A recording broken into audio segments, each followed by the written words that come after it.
Yo, what is up guys? My name is Derek Beaver, and in this tutorial I'm going to show you how you can make a super easy subscribe text transition in Adobe After Effects. Without further ado, roll that intro.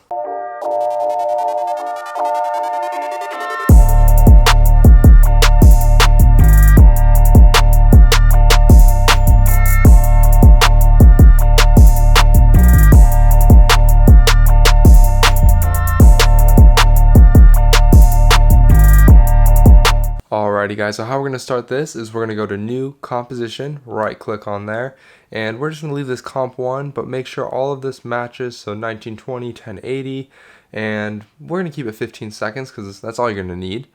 Click OK, and now we're going to add a background, so Layer, New, go to Solid, click on that, and then, we don't want orange, we're going to do a black background.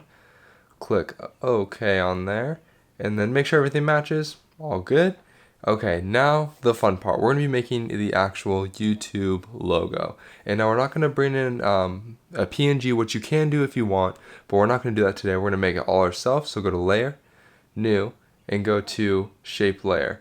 Now, right here on the rectangle, we're going to hold the right click, or click on your mouse or your keypad, and then go to the right and Rounded Rectangle Tool. Click OK. And then we're going to make it... we're probably want it about that big, and we're also going to want to change the color. So we're going to go to Effects and Presets, click on that, and type in Fill. And under the Generate tab, you'll see Fill, click there, drag it over, and then we're going to want to make this red. Watch, look at that, just showed up red. And also, you want to double check to make sure your stroke is off, which it is in this case. And so we're going to, I actually like the size of that, so we're going to keep it that way. And now we need to make the little play button in the middle, which again is extremely easy. So we'll close this up for now. Go to Layer, New, and once again, Shape Layer. But this time we're going to choose the Pin tool. Click on that. Alright guys, so once that Pin tool is selected, we're going to go up into the left corner. Click there, hold down Shift, and go right below. And it'll make a perfectly straight line when you're holding Shift. And then this time without holding Shift, go to about the middle, which I'd say is there. And then close it off, and as you can see, it looks pretty good, but the placement is very, very off. So we are going to click on Layer 1, center vertically and horizontally, and then we're going to do the exact same layer with Shape Layer number 2. So again, vertically, horizontally, and that looks a lot better. I think I'm actually going to make the first shape layer just a tad bit smaller, and so what you can do with that, just go to Transform, and then go to your scale option and scale it down, I'd say about right there, and then again center it up, and that means we probably want to we want to make the triangle layer a little bit smaller as well, so scale that down as well about right there, and then vertically, horizontally, and I like that a lot better. So the way to keep this together the rest of the time is we need to so what we're actually going to want to do with this is we are going to want to pre-compose these two layers in order to keep them together the rest of the time without having to change them both. And how we're going to do that is on shape layer number 2, hold Shift, click it, and then click shape layer number 1 while still holding Shift, and then go up to Layer, Pre-compose, and we'll name this the YouTube Play button. Click OK, and now it's together. So if this is selected, we can actually select that YouTube play button and bring it anywhere we want, and it stays all together. So we're actually going to bring it down to, I'd say, about right here, which is where we want it to finish, and that's pretty good. And now we're going to want to make a text layer. Now this, you can say whatever you want. We're going to do subscribe for this case because that's what this is for, so subscribe. And now it is a little bit big, but before we scale it down, we want to bring it down here just to double check. And I actually think that that's really good size, and it's going to catch a lot of people's attention. And I think that's actually perfect placement as well. So we want to next animate both of these to slide in. And how we want so we're going to want to animate both of these slides, and we want the YouTube slide to come in first, followed by the subscribe coming in from the opposite direction. So what we're going to want to do is I'm going to actually drag the YouTube above the subscribe for this, and then go to Layer, New, and Solid, and we're going to name this Mask 1, click OK, And as you can see, it masks everything. And how to fix that is go to track matte. Here it says none, and then do alpha matte mask 1. Now, if this isn't your screen, it might actually be right here. This is what you might see. Just go to toggle switches and modes, and it will show up right there for you.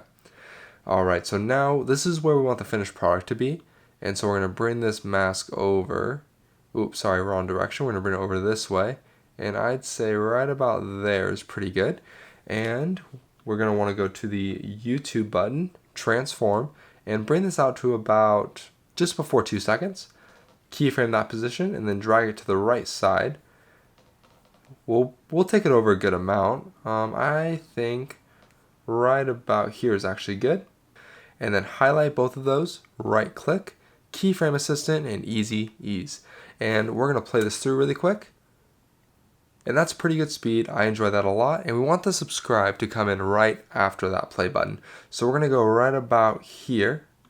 And we're going to close this down and then open up the subscribe. And then go to layer again, new, layer new, and solid. And then we're going to name this mask 2. And everything's good, and it's going to mask everything out once again. And see how the mask 2 is up on the top? We want to drag it right above the subscribe.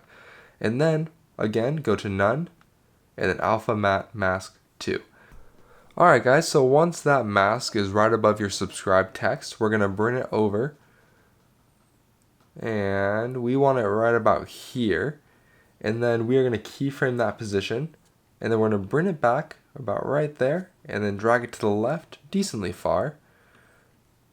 And I think right about here is a good spot. And then once again, highlight, right click, keyframe assistant, and easy ease. So we're going to play this all through and show you how it looks.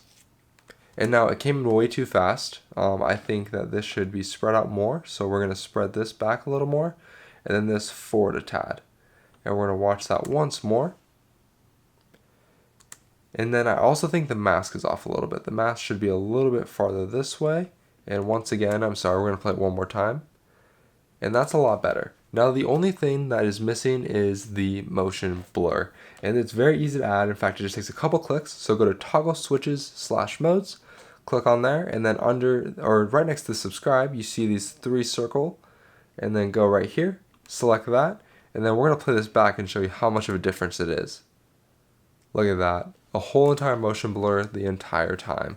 And now the only thing left to do is actually just bring it back into itself, which is very simple. And if you watch any of my other tutorials, I do it every time. And so if you've already seen how to do it and you know how, this is a good time to end. There's nothing new, but if you don't, keep watching, I'll show you. So we're going to come right to where we want. I think right here is a good spot. Click on mask 1, and then also on the very last, subscribe, hold shift and click that. They'll all be selected. Go to layer, pre-compose, and we're going to name this just pre-comp 1. Select that, and then as you can see, everything's just fit into one. So we're going to go back to the same spot, and then we're actually going to do Command C, Command V if you're on Mac, and it'll copy and paste. And so we're going to bring the pre-comp 1, the very first pre-comp 1, all the way back to where that blue line is in our timeline, right there. And then we're going to select the, and we're actually just going to rename this just so we know there's no confusion. So we're going to name this pre-comp 2, that way it's easier to follow along. So on pre-comp 2, what we're going to do is we're going to go up to layer, time, and reverse, or time reverse layer, which is actually just going to flip the layer around. And so right here's where it finishes. So drag it on this side all the way to that blue thing in our timeline. Bring this over, let it overlap just a little bit, and now we're going to play this all the way through.